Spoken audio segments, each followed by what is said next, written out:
শামসেরগঞ্জ থানার আকুরা ব্রিজ সংলগ্ন ৩৪ নম্বর জাতীয় সড়কে দুর্ঘটনার ফলে নিহত হয়েছে একজন, আহত কমপক্ষে ২৫ জন।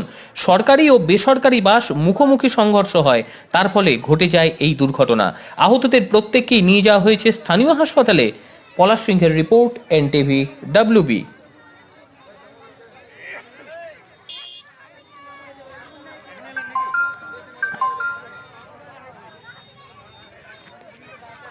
শামসেরগঞ্জ থানার আকুরা ব্রিজ সংলগ্ন ৩৪ নম্বর জাতীয় সড়কে দুর্ঘটনার ফলে নিহত হয়েছে একজন, আহত কমপক্ষে ২৫ জন।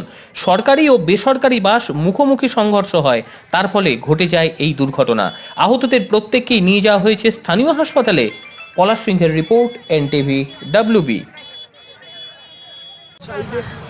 দুর্গাপুর একটা স্টেট যাচ্ছিল, আচ্ছা, বা দুটো বাসে আপনার অ্যাক্সিডেন্ট হয়েছে মুখোমুখি। আচ্ছা, দিয়ে কতজন জখম আছে? রকম আপনার অনেকগুলো আছে, একজন মারা গেছে। পরিচয় জানা গেছে এটা? না, জানা যায়নি।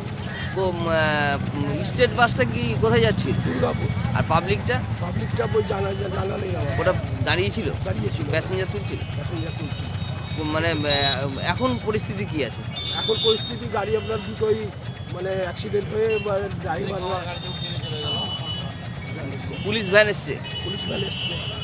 এলাকায় উত্তপ্ত আছে একটা, না, মোটামুটি শান্ত আছে। এটা মর্মান্তিক ঘটনা নাকি? এলাকার লোক ঝাঁপিয়ে এসে উদ্ধার কাজে সহযোগিতা করে। এই ঘটনা হওয়ার পর কি স্থানীয় লোকজন উদ্ধার কাজে সাহায্য করে? এলাকার লোক সবাই আমরা ঝাঁপিয়ে পড়েছে। এখন পরিস্থিতি নিয়ন্ত্রণে আছে। এই জায়গাটার নাম? আকুরা ব্রিজ। আপনার নাম? আমার নাম মৃত্যুঞ্জয় ঘোষ। আপনি কি বলবেন?